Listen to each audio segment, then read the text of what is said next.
Hello there, how you all doing? This is I'm recording this now because in about a week or so my next podcast with Chris Thrall is going to be uploaded, and I wanted to highlight a few things before it does.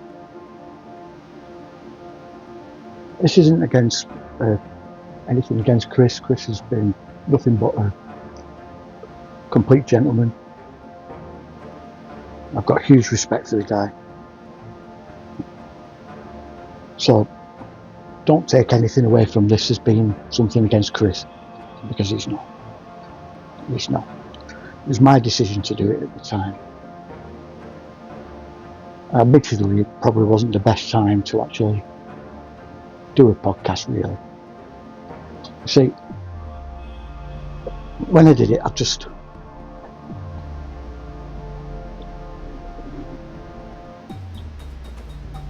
found out that my grandfather had died, and rather than not do it,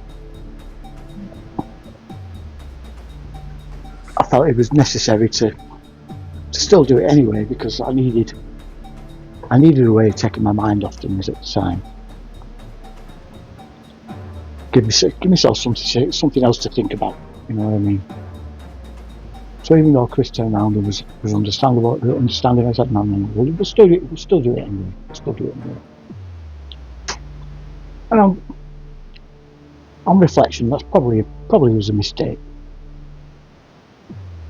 because I didn't really get my point across, or rather, I didn't. In my view, I didn't come across as how I would have liked, and the information I was giving wasn't how I would have liked, and it came across as more. It probably seems very garbled and disjointed, and I may have appeared a little aggressive when it was just my state of mind at the time. It probably isn't going to do any favours to anyone really trying to understand a very complex and multi-angled and multifaceted sort of issue. We jumped from here to there all over the place, and I wasn't really thinking very rationally.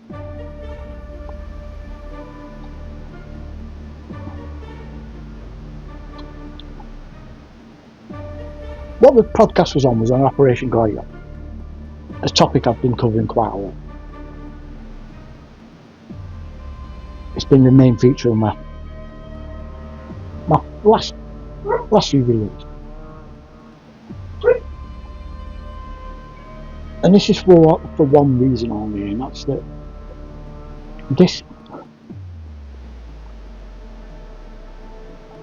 this thing that started at the end of World War II has now become the instrument that the wider regime has used to control everything else.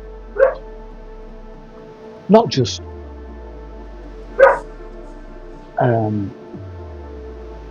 governments, but academia, journalism, religion, and it all stems from the CIA and MI6. And this is something that a lot of people can't quite get a grasp of. And they always point the finger towards that little sliver of land in the Middle East, when that's just a symptom. It's just a cause, not a cause, sorry, but an underlying symptom of this whole issue as a whole. It's actually a tool of the West rather than being the instrument behind the West and the Western regimes. And this is done through a very carefully woven and deeply rooted facade. that many people miss. And this is what I'm trying to say. I don't think I got this point across.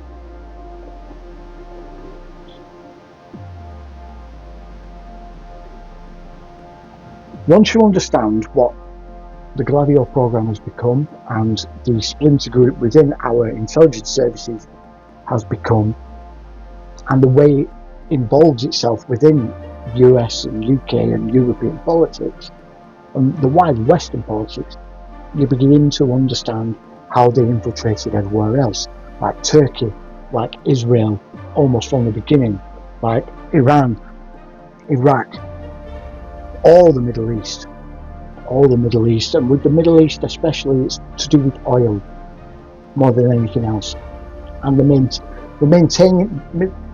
maintaining of keeping oil prices low, and the oil producing nations that are drilling for that oil and allowing the Western companies to come in and drill for that oil, keeping them compliant. And they use terrorism, they use hatred, they use people's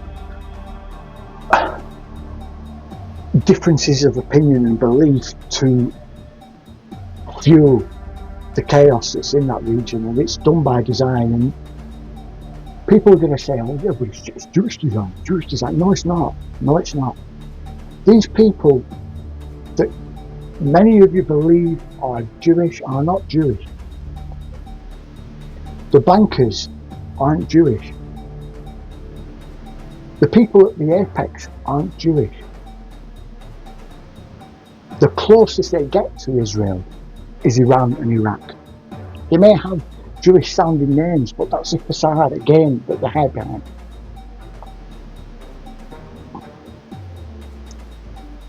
The more Eastern European more than anything else nowadays, and like I said, an Iranian and Iraqi, and this stems from all the way back, like beyond 1,000 years. Wow. Almost to the birth of Islam in the Middle East and that surrounding area, because it forced them out, forced them northward and then westward into places like Italy, further up into Switzerland and Germany. But then they came across that wall again, which is the European bloodlines. And I'm going off topic. Gladio is a catch-all term, the actual operations that they were involving themselves within Europe. And these were primarily called state-owned brigades, and they were essentially terrorist cells that were under the command of American and UK intelligence. And they quickly began to get power within certain institutions and police forces and militaries and political institutions as well, and became the bureaucracy that are behind a lot of what's going on in Europe today.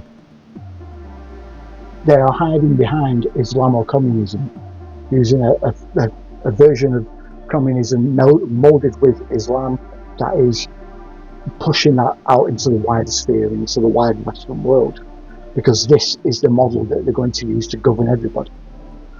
And this is what I've been trying to say. It's what I've been trying to do. These people at the top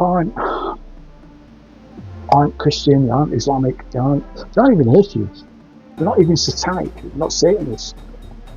They follow a far older religion. It's not Saturn, it's not even Saturn, it's Saturn related religion. It's darker and more deep rooted and more ancient than that. But it's still inherently evil at the end of the day. See, before Saturn there was other primary gods. You can see them in the ancient Greek pantheons with Erebus, which is a god of darkness, or in the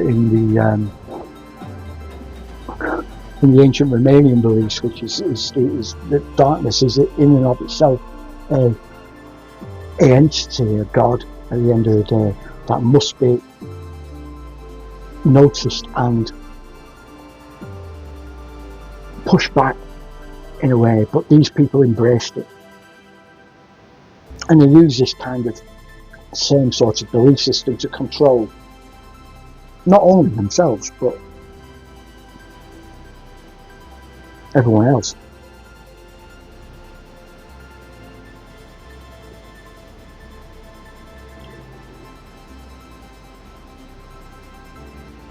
But this is how they've managed to infiltrate. I mean, in the background, you would have been seeing documents that I've collected over the years. I've got nearly 1,000 documents that prove everything that I said, prove everything that I say.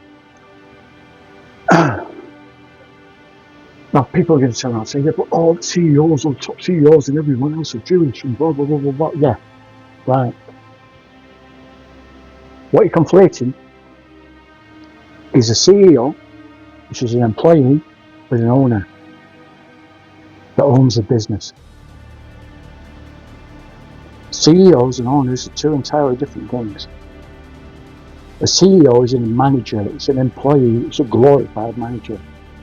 And if you want, if there's one thing that Jews are very good at, it's money. It's keeping businesses alive, it's keeping them running, keeping the day-to-day going. They have a ruthless sort of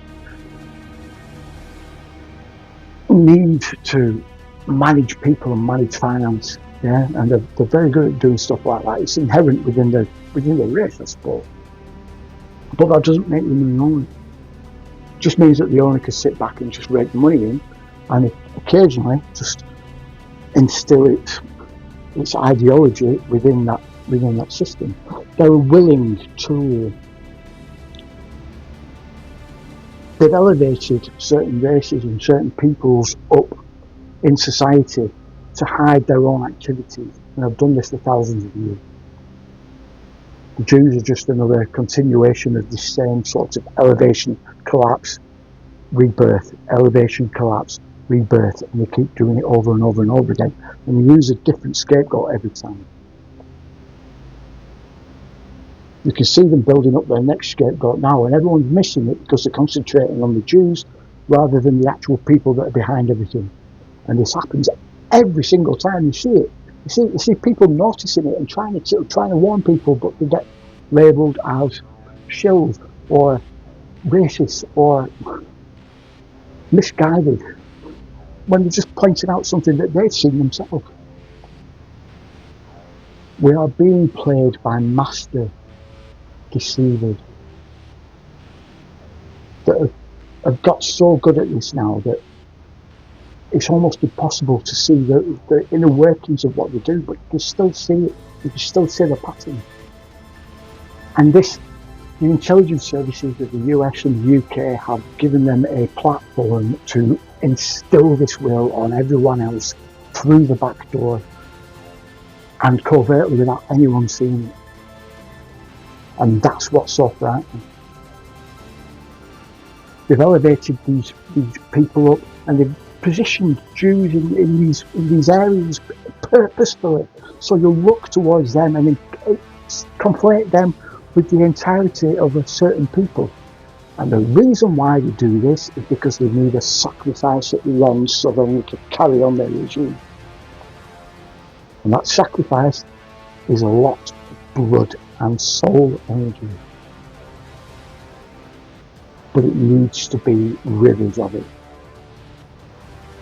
Which is why World War II, it wasn't just Jewish people that they were killing, it was Slavs, it was Romanies, it was gays, it was mentally ill people, it was anyone that wasn't deemed to be of benefit to the species or the German people and their master race. People tend to forget that in Mein Kampf. They seem to gloss over it. That he was still talking about the elimination of the disabled and mentally ill people, even in there, because they were seen as a detriment to the Aryan race. And he called them Germanic, okay, not Aryan. It's kind of a misnomer, but we're seeing this again. Islam is being raised up and elevated and put in positions of power once more to set up their next huge event. And this is what we're building up to. This is what we're building towards. Islam needs its own final solution moment for it to be elevated past that point of no return where everyone stops looking, stops seeing what we're doing, so we can keep in positions of power, to keep that sort of veil over them from the Muslim world.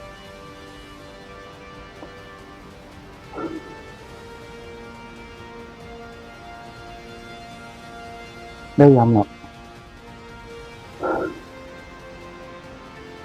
Maybe I'm still not explaining this right. But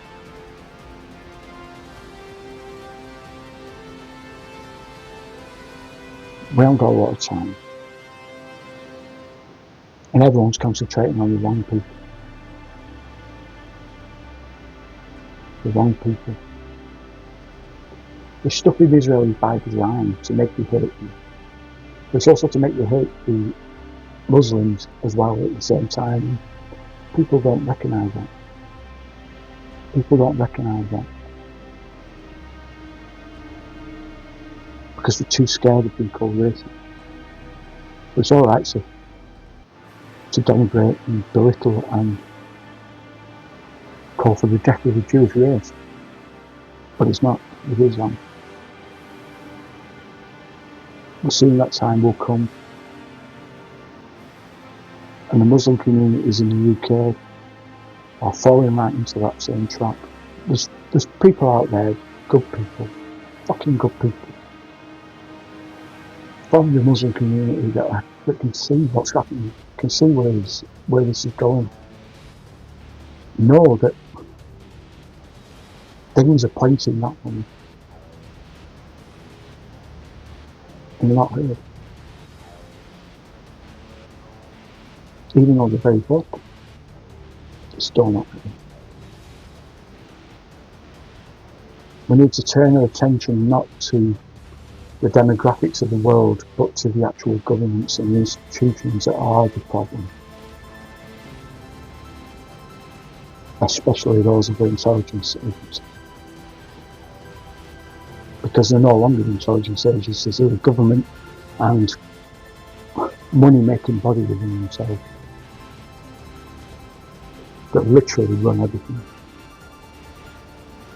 and dictate what everyone's going to do and how to do it and when to do it.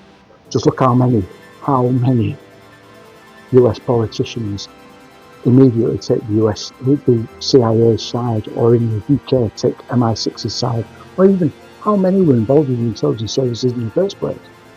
Tobias Ellwood is a prime example in the UK. 77 Brigade is an intelligence agency in the UK. Like it or not. He was a member of Parliament. It's nice to see it. Yeah, that's it.